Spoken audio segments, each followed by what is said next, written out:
Доброе утро! Культурно просвещаться в эти дни можно не только походами в кино. С 7 по 15 июля в столице нашей республики пройдет 4-я международная якутская биеннале современного искусства BY16.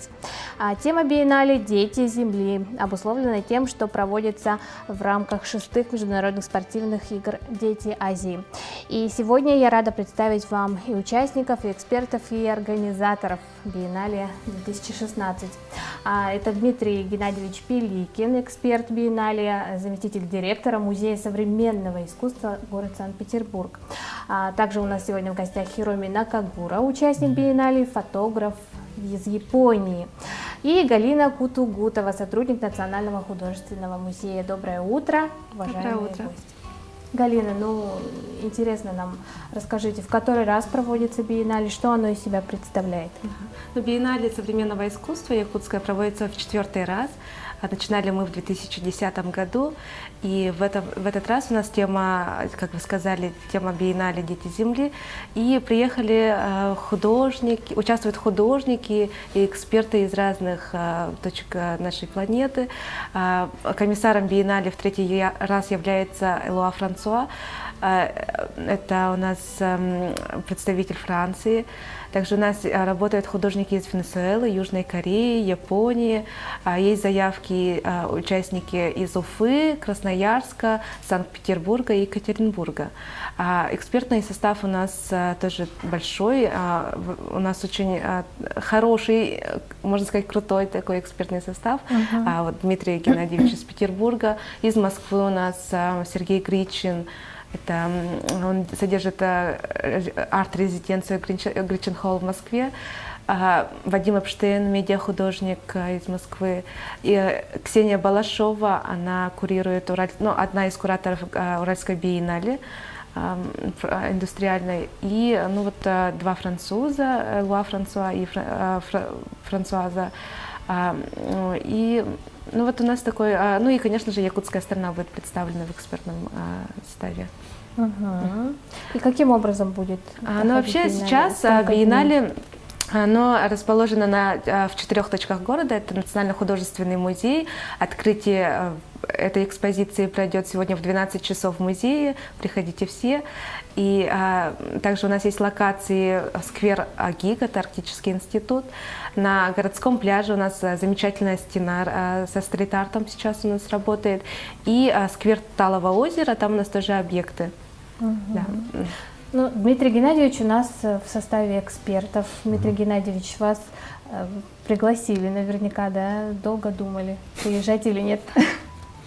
Я всегда, когда получаю приглашения изнутри России, для меня они приоритетны, поскольку сейчас в моей работе больше вариантов съездить за рубеж, чем поездить по России. А это всегда интересно, поскольку и Москва, и Петербург — это все-таки не совсем Россия, это такие отдельные большие агломерации. А что происходит, собственно, внутри, всегда интересно, потому что гораздо меньше шансов попасть. Но в Якутии вы впервые? Я бывал в юности по работе, а в Якутске впервые, да. Но вы уже имели возможность ознакомиться с работами наших местных художников? Я вчера посмотрел классическую экспозицию музея, и тот зал, который сегодня открыт, выставка, которая сегодня откроется в рамках биеннале, она еще в процессе монтажа, какие-то фрагменты я тоже, конечно, увидел. Что вы для себя уже составили какое-то впечатление? Да, потому что я видел достаточно много музеев по России, и, соответственно, достаточно видно, да, и все эти национальные некие черты. Видно, что художники, с другой стороны, смотрели тоже и знают европейских мастеров. Видна и советская школа, безусловно, да, но это такая коллекция, которая, конечно же, формировалась в большинстве своей 50-е, 60-е годы, дополнена потом она уже в 70-е, 80-е. Но музей всегда немножко отстает от времени, да, потому что он должен определить, что ценное, что не ценное.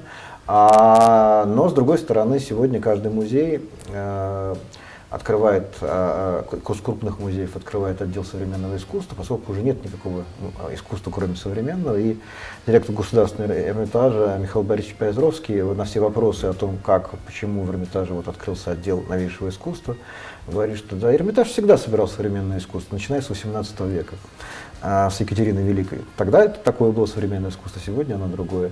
Но вот эта вот преемственность, да, она всегда очень важна для музея, поскольку мы все время наблюдаем искусство в контексте из сегодняшнего дня.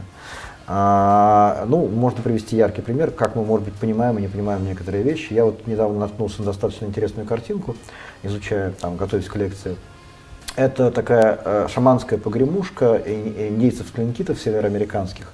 Она мне привлекла мое внимание тем, что она из себя представляет, у тлинкитов довольно интересная, очень такая интересная иконография, яркая, они делают тотемные столбы, их много представлено работ в музеях.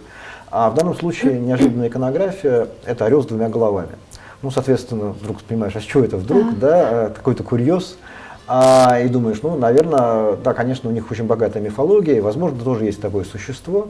Но когда начинаешь, меня это заинтересовало, стал разрывать историю, я определил, что на самом деле это имеет прямое отношение к русскому имперскому гербу. Почему? Потому что россияне — это первые европейцы, которые попадают на Аляску.